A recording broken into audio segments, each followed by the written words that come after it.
We've created a dashboard or two and a mobile view for this dashboard, and these last three movies in this chapter really are presenting features that are aimed more at end users than they are at developers. The reason that I want you to know that these features exist is so you'll understand how users might be using your dashboard, because that affects some of your design considerations.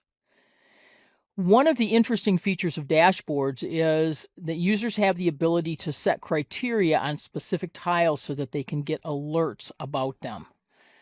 So it might be that I want to know if the sales goal increases or if the sales themselves increase.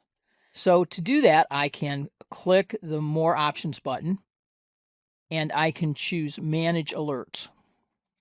And I'm going to add an alert rule on the tile this year sales goal. Add an alert rule. Here's the alert title. I could change this title, and when I get the alert, one of the ways I can get it is by email. Therefore, I might want to have a better email subject, up to you.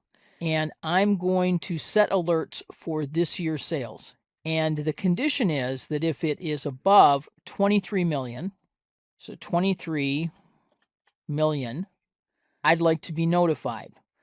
I want to be notified at most every 24 hours. And you think, well, how often would I be notified? Imagine that you're setting an alert on something like inventory or a stock price that can go up and down, up and down. You don't want to get alerts all the time. So what's your level of urgency? Do you want to know within an hour or do you want to know within a day? And notice that if the data doesn't change, but it stays over 23 million, then I'm not going to get an alert. By default, you'll receive notifications on the service in the Notification Center. And the Notification Center is actually right here, but it's also the same Notification Center that's used by everything else in Microsoft 365, that it's used for things like approvals. The fact that these alerts use the Notification Center gives us an opportunity. Power BI is part of the Power Platform, and the Power Platform uses the Notification Center. Specifically, Power Automate can use the Notification Center. So if you wanted to alert a number of people, or if you wanted to kick off some kind of a process as a result of this alert, you could actually create a workflow in Power Automate to do that. If you want to receive your notification by email as well, simply leave this checkbox checked, but if not, you can clear it. And note that there's even a link here. Use Microsoft Power Automate to trigger additional actions. Beyond the scope of this course, but cool stuff nonetheless. This again is an alert that I have sent just for myself, and it is already turned on. I can turn it off anytime I don't want it to be in use. But I'm going to leave it on right now, and I'm going to save and close, and I have just created an alert. Another thing users can do is they can add comments to the dashboard as a whole or to individual tiles. If they want to add comments to the dashboard, they click here and they enter their comments here. And it might be, nice dashboard. Are you planning to include any category information?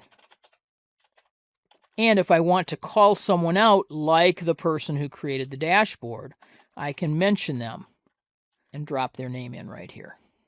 And then post. And this then starts a conversation. I can close this pane.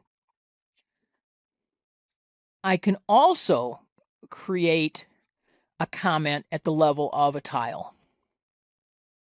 So I click a tile, choose Add a Comment, and notice this is now a different conversation.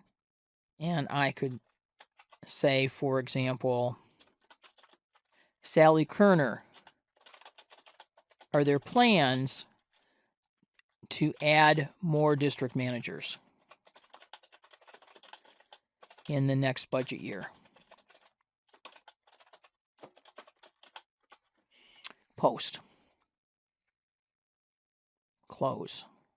Note that we can also chat about this dashboard in Teams. If I click Chat in Teams, I'll be asked where I want to have this conversation, which team and channel I want to start talking about this tile in, but our conversation will include a link that will take us right back to this dashboard. Alerts provide a powerful way to have Power BI keep users up to date on values that they identify as critical in their dashboards. Comments allow you and your colleagues to use the dashboard or Teams as a platform for your discussions.